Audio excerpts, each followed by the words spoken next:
ચાર પગે ભગવાન હાલતા થયા અને ચાર પગે હાલતા હાલતા ભગવાને એકવાર માટી ખાધી અને આ માટી ખાધી એ બધાએ જોઈ.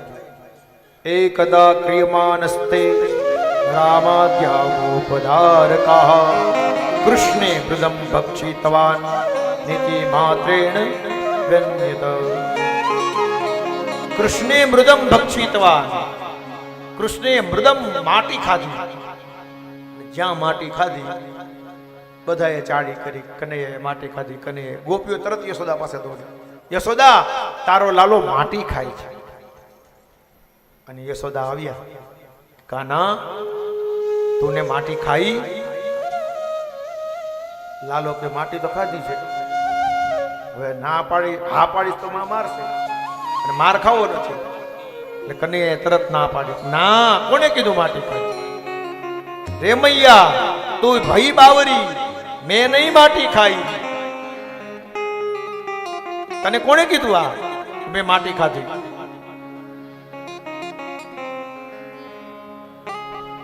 યશોદા કહે છે આ મને કોણે કીધું ને એ બધી તારા કહેવા વાળા છે. કૃષ્ણ બોલ્યા છે, શ્રી ભગવાન શ્રી કૃષ્ણ ઉવાચ નાહમ ભક્ષિતવાન અંબ. હે અંબા, હે માં, નાહમ મેં માટી નથી. સર્વે મિથ્યાભિસંસિનઃ. આ બધાને ખોટો સંશય થયો છે. આ મિથ્યા છે, ખોટું બોલે છે, એ બધા ખોટા ને હું સાચો. કનૈયો કહે છે આ બધા ખોટા. અને પછી ભગવાન બોલ્યા યદિ સત્યમ ગિરસ્તારહી સમક્ષમ પશ્ય મે મુખમ. જો તને એવું લાગતું હોય તો તું મારું મોઢું જોઈ લે. યશોદા કે એ વાત બરાબર હો લાલા, ચાલ હવે એક કામ કર, તારું મોઢું ખોલ, મારે જોવું છે તારા મોઢામાં માટી છે કે નહીં. અને જ્યાં ભગવાને મોઢું ખોલ્યું, આજે યશોદા ઉપર ભગવાનને કૃપા કરવી હતી ને, એટલે ભગવાને પોતાના મુખની અંદર 68 તીર્થ, ગંગા યમુના ચાંદ સૂરજ મુખ માહી.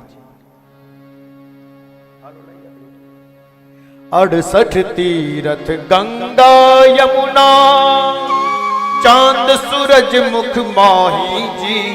68 તીર્થ ગંગા યमुना चांद सूरज मुख. जब प्रभु जी ने श्री मुख खोला, देख यशोदा मन में, देख यशोदा मन में अति पछताई, अति पछताई. कन्हैया ने माटी खाई, मोहना ने माटी खाई, सावरिया ने माटी खाई. मैया पार आई, ओ मैया पार आई. कन्हैया ने माटी खाई, मोहना ने माटी खाई, सावरिया ने माटी खाई, मोहन ने माटी खाई. જ્યાં ભગવાને મુખ ખોલ્યું ત્યાં તો 68 તીર્થ ગંગા યમુના. યશોદા જે ભગવાનને મારવા માટે આવ્યા હતા એ બે હાથ જોડીને ભગવાનને વંદન કરવા સીધી પ્રાર્થના થઈ શકે.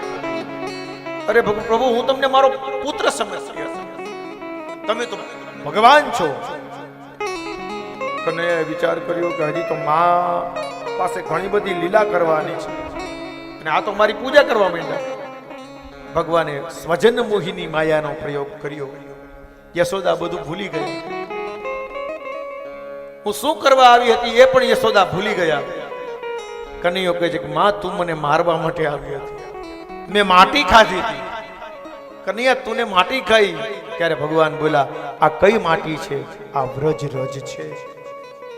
આ વ્રજરજ, આજે પણ વ્રજરજનું ચરણામૃત લેવાનો ભાવ છે. આ વ્રજની અંદર જાઓ ને તો વ્રજરજને જરાક ચાખે છે માણસ. કારણ કે આ વ્રજ છે ને એ કઈ સામાન્ય નથી.